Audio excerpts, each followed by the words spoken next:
안녕하세요 여러분. 이삭과 함께하는 큐티 오신 걸 환영합니다. 오늘도 우리 주님 안에서 날씨가 추워도 주님 안에서 주의 말씀과 찬양으로 마음의 따뜻함을 찾길 소망합니다.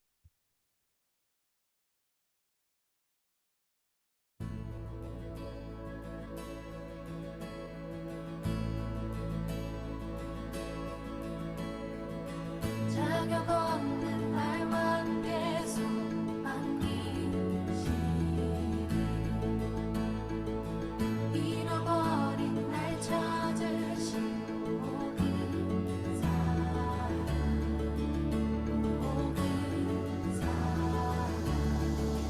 독생자 예수 자유케 하네 주의 자녀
아멘. 우리가 거할 곳은 하나님 아버지의 품인 것을 고백합니다. 오늘 말씀 같이 보겠습니다. 오늘 말씀은 골로새서 2장 16절에서 23절 말씀입니다. 같이 봅니다. 제2장. 그러므로 먹고 마시는 것과 절기나 초하루나 안식일을 이유로 누구든지 너희를 비판하지 못하게 하라. 이것들은 장래일의 그림자이나 몸은 그리스도의 것이니라. 아무도 꾸며낸 겸손과 천사 숭배를 이유로 너희를 정죄하지 못하게 하라. 그가 그 본 것에 의지하여 그 육신의 생각을 따라 헛되이 과장하고 머리를 붙들지 아니하는지라. 온몸이 머리로 말미암아 마디와 힘줄로 공급함을 받고 연합하여 하나님이 자라게 하심으로 자라느니라. 너희가 세상의 초등학문에서 그리스도와 함께 죽었거든 어찌하여 세상에 사는 것과 같이 규례에 순종하느냐. 곧 붙잡지도 말고 맛보지도 말고 만지지도 말라 하는 것이니 이 모든 것은 한때 쓰이고는 없어지리라. 사람의 명령과 가르침을 따르느냐. 이런 것들은 자의적 숭배와 겸손과 몸을 괴롭게 하는 데는 지혜 있는 모양이나 오직 육체에 따르는 것을 금하는 데는 조금도 유익이 없느니라.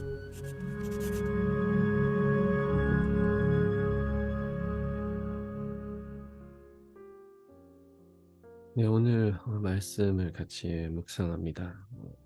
특별히 오늘은 두 부분으로 좀 나눠서 두 가지 상황에 대해서 좀 같이 나누고자 합니다. 먼저 첫 번째는 16절에서 19절 한 단락입니다.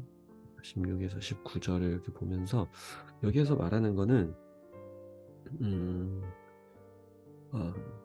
좀 우리가 특별히 18절을 보면 아무도 꾸며낸 겸손과 천사 숭배를 이유로 너희를 정죄하지 못하게 하라. 자, 여기에 지금 꾸며낸 겸손과 천사 숭배가 나왔어요.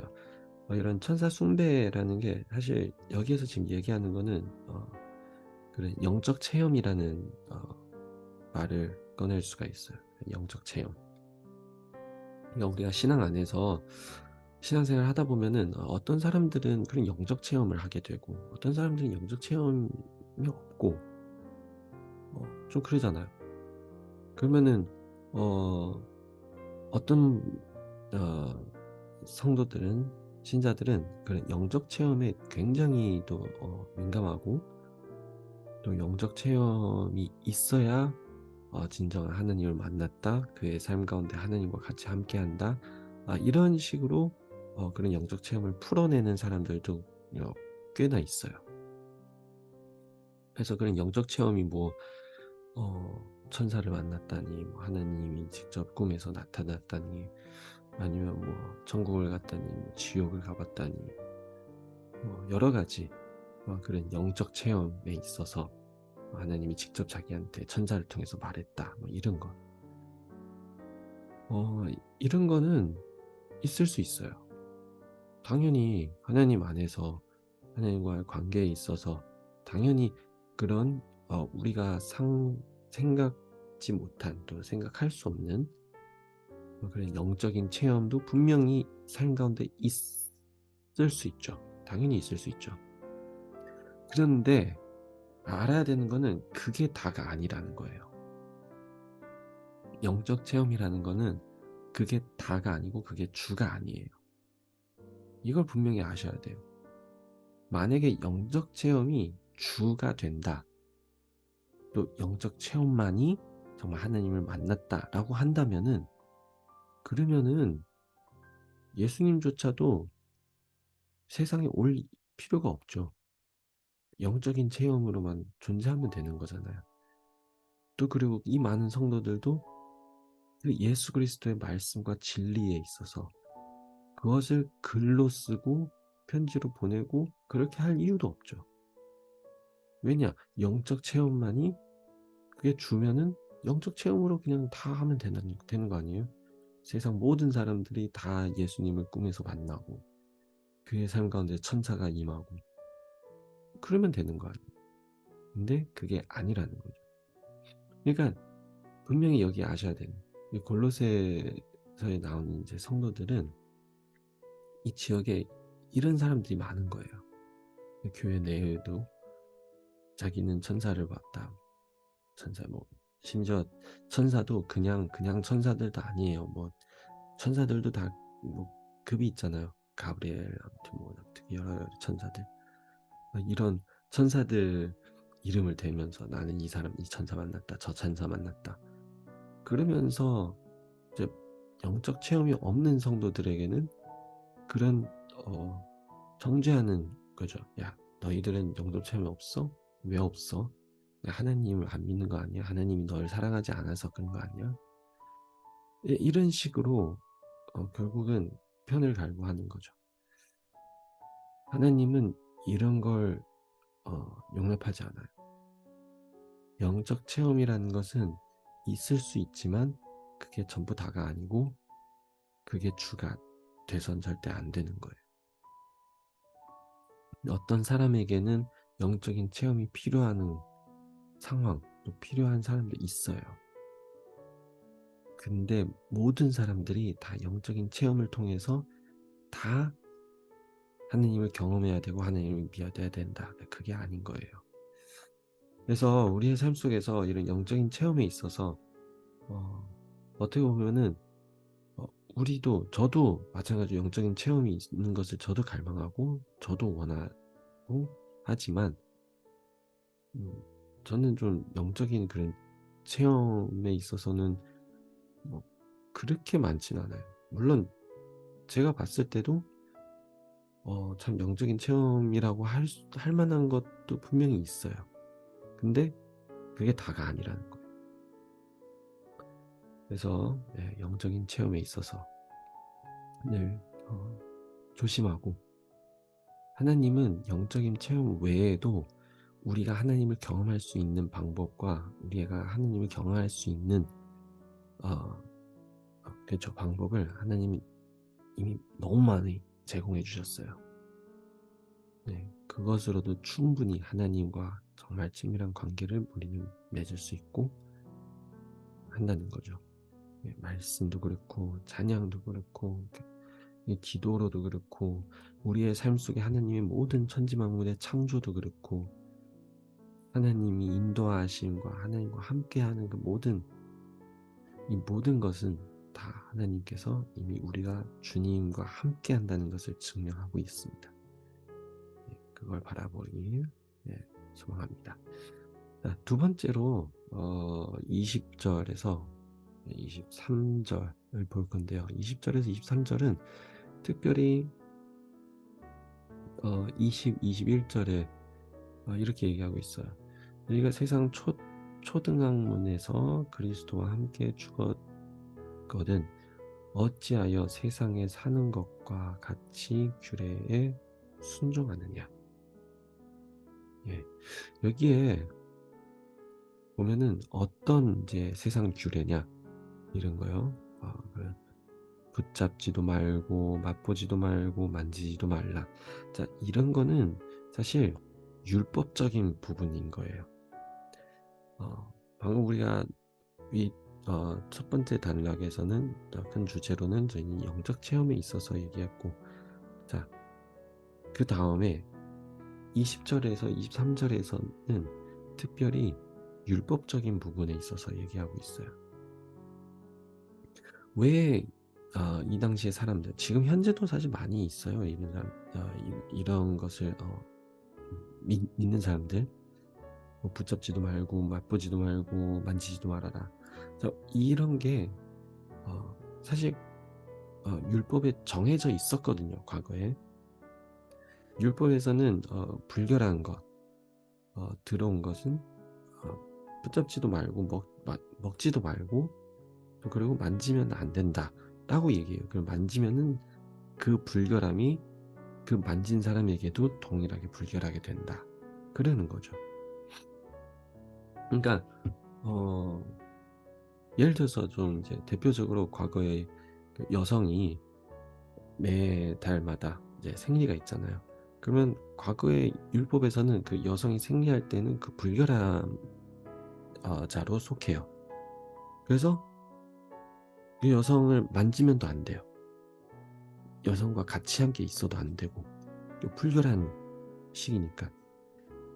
근데 그거는 왜 불결하다는 이제 표현으로 했을까? 사실 그 사람이 죄가 있어서가 아닌 거예요. 그냥 그 당시에는 좀 몸이 약하고 또 그리고 출혈이 되잖아요. 완전 출혈이 아니지만 어쨌든 예. 그 피 때문에 이제 감염이 될 수도 있고 그러니까 그래서 보호 차원에서 어떻게 보면 하느님이 그런 이제 그런 규정을 용납한 거일 수도 있어요. 그러나 지금 와서 사실 우리도 알잖아요. 여성이 생리할 때 그 며칠간은 정말 좀 예민하기도 하고 뭐 좀 감정 기복도 있을 수 있고 몸도 좀 약할 때고 그래서 충분히 그때는 이제 쉼을 갖도록 하는 거 우리는 다 이해하잖아요. 그거는 그냥 단순히 이제는 지금 와서는 그거는 불결하다라기보다 지금은 바뀌었죠. 여성을 위해서 특별히 좀 우리가 배려를 해야 되는 날들이다. 이해해야 되는 좀 날들이다. 이렇게 인식이 바뀌었죠. 그러나 고대 이 말고도 다른 이제 율법의 규정에 따라서 지금 또 생활하는 사람도 있어요. 과거에는 돼지는 불결한 동물이기 때문에 지금도 돼지고기 안 먹는 사람들도 있죠. 왜 안 먹냐? 불결하기 때문에. 성경에서는 불결하다고 말했기 때문에. 왜 이런 율법주의가 나왔냐? 육신은 더러운 것이다. 우리 육신은 세속적인 것이 불결하고 죄가 있는 것이다. 그래서 이 육신은 하나님과 가까이 하지 못한다. 이런 개념 바탕으로 결국 나온 거거든요. 율법주의. 그래서 모든 몸에서 즐기고 몸으로 먹고 마시고 하는 이런 것들을 다 불결함으로 육체적인 것으로 이제 그렇게 분리해 버리는 거죠. 여기에서 결국 바울은 이런 거는 이것들은 결국 하나님을 알게 하는 것이 아니다 라고 얘기해요. 이런 것들은 세상적인 생각이다. 하나님 안에서 하나님과 예수 그리스도와 같이 죽고 다시 태어났다면은 그러니까 새로 거듭났다면은 이런 거에 매여 있지 않고 결국은 어떻게 해요? 새로운 생명을 깨닫게 되고 할 것이다. 그러니까 예수님과 같이 다시 태어난다면은 이런 세상 규정 규칙에 결국은 나는 매여 있지 않을 것이다 라는 거죠. 아셔야 되는 거는 나를 억제한다고 해서 이게 여기 23절 마지막에 보면은 육체 따르는 것을 금하는 데는 조금도 유익이 없느니라. 내 육체에 따르는 것을 금하고 하는 데서는 결국은 뭐예요? 우리가 좀 내면적으로 봤을 때는 자유함이 없는 거죠. 왜냐면은 그게 계속 육신에서 나타나고 있다라는 거잖아요. 그러면 그것을 계속 억제하면은 그게 끝나나요? 아니요. 계속 억제하고 억제해봤자 결국은 계속 있는 거예요. 이게 결국은 세상 이 율법 따라서 뭐가 금하고 뭐는 안 되고 이런 것을 계속 안 되고 하는 것은 결국 우리의 삶 가운데 우리의 신앙 가운데 우리의 생명에 유익함이 없다라는 거예요. 이걸 보면서 제가 묵상하면서 제가 뭘 생각났냐면은 과거에 우리 유정이 학교에서 전에 다녔던 학교에 이런 규정이 있어요. 우산을 들고 다니지 말아라는 거예요. 비 올 때. 아니 비 올 때 우산을 들고 다녀야지. 그럼 뭘 어떻게 하냐? 비옷을 입으라는 거예요. 그래서 왜 그래야 되냐? 제가 한번 물어봤죠. 결국은 학교에서는 우산이 위험하다라는 거예요. 학생들이 우산을 들고 다니면은 우산이 사람들 찔릴 수도 있고 아무튼 그래서 위험하다. 저는 이게 이해가 안 되는 거예요. 우산이 위험하다. 사람 찔릴 수 있으니까. 그래서 들고 다니지 말고 비옷을 입어라. 그러면은 이게 말이 되는 규정인가? 사실 말이 안 되잖아요. 우산보다 위험한 게 얼마나 많은데요. 연필도 위험하고, 그렇죠? 쓰는 연필, 볼펜도 위험하고, 학교에 뭐 무슨 미술 수업이 있으면 가위도 가져가야 되고, 칼도 가져가야 되고, 만약에 이런 식이면은 위험한 게 너무 많은 거예요. 들고 다니면 안 되죠. 근데 왜 우산만이 위험하고 우산만 들고 다니면 안 될까요? 그러면 이게 억제해봤자 과연 소용이 있을까요? 이해가 안 되는 거잖아요. 그러면은 사실 어떻게 해야 되는 게 맞는 것이냐? 우산을 어떻게 안전하게 잘 쓸 수 있도록 교육하고 가르치고 그걸 학생들이 인식하면 되는 거잖아요.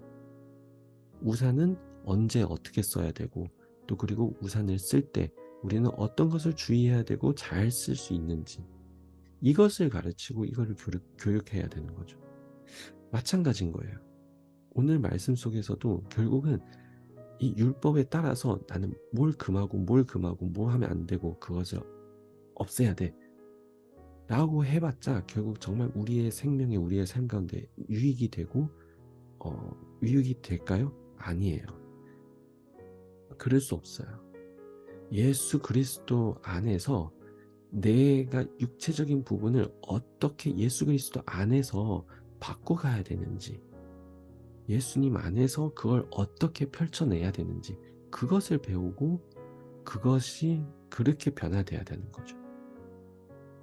우리의 삶 가운데 여러 성향들이 있어요. 성격들도 있고 근데 그 많은 성향들 성격들이 다 잘못됐다라고 할 수 없는 거예요. 예를 들어서 욕심이라는 게 반드시 욕심이라는 게 안 좋은 걸까요? 부정적인 걸까요? 그게 잘못된 표현, 내 개인적인 것을 위해, 내 명예를 위해 의 욕심이 생긴다면은 그러면 그게 부정적으로 될 수 있죠. 하지만 내가 하나님 안에서 그 욕심이 펼쳐진다면은 하나님의 은혜에 대한 갈급함, 하나님과 함께 하고자 하는 그런 욕심, 하나님 안에서 펼쳐진다면은 그게 과연 정말 부정적일까요? 오히려 그거는 정말 큰 도움이 되지 않을까요? 하나님 안에서 하나님과 함께 하기를 너무나도 갈망하고 어떤 상황에서도 하나님과 함께하는 시간에 욕심을 가진다면은 그러면 생각해 보세요. 얼마나 그게 축복이고 은혜일까요? 누구보다도 더 하나님과 함께하길 원하는 그런 욕망. 하나님이 내 삶 가운데 하나님의 축복의 통로가 되는 그런 욕망. 그러면 그것은 결국은 나를 부정적으로 만들고 나를 정죄하는 게 아닌 나를 하나님과 관계에 있어서 더 가깝게 하는 그런 성향이 되지 않을까 생각합니다. 그래서 우리는 반드시 알아야 됩니다. 세상 보이는 것 그런 것을 금한다고 해서 먹지 않고 그런 율법을 따른다고 해서 내 생명이 정말 진정으로 변화되고 하는 게 아니라는 거예요. 하나님을 바라보고 예수 그리스도 안에서 예수님을 통해서 새로 거듭난 생명을 맛봐야지만 우리의 삶이 진정한 변화가 일어날 수 있다는 겁니다. 같이 기도합니다. 하나님 아버지 감사합니다. 오늘 말씀 속에서도 우리의 삶을 다시 한번 비춰주시고 어떤 생명, 어떤 삶이 정말 새로 거듭난 생명인 건지를 우리에게 말씀해 주신 것 감사합니다. 우리가 주님 안에서 주님과 함께 새로 거듭나길 원합니다. 축복해 주시옵소서. 우리가 그냥 영적 체험과 신비한 체험, 또 그리고 세상 율법에 따라 우리의 삶을 억제하고 금하면서 하는 것이 아닌 주님을 만날 수 있도록 주님의 그 성품과 주의 마음과 그 십자가의 우리를 위한 그런 희생과 그것을 우리가 맛보고 경험할 수 있도록 축복해 주시옵소서. 감사합니다. 예수님 이름으로 기도합니다. 아멘. 오늘도 주님과 함께 하는 그 삶이 이루어지기를 축복합니다. 우리 내일 또 만나요.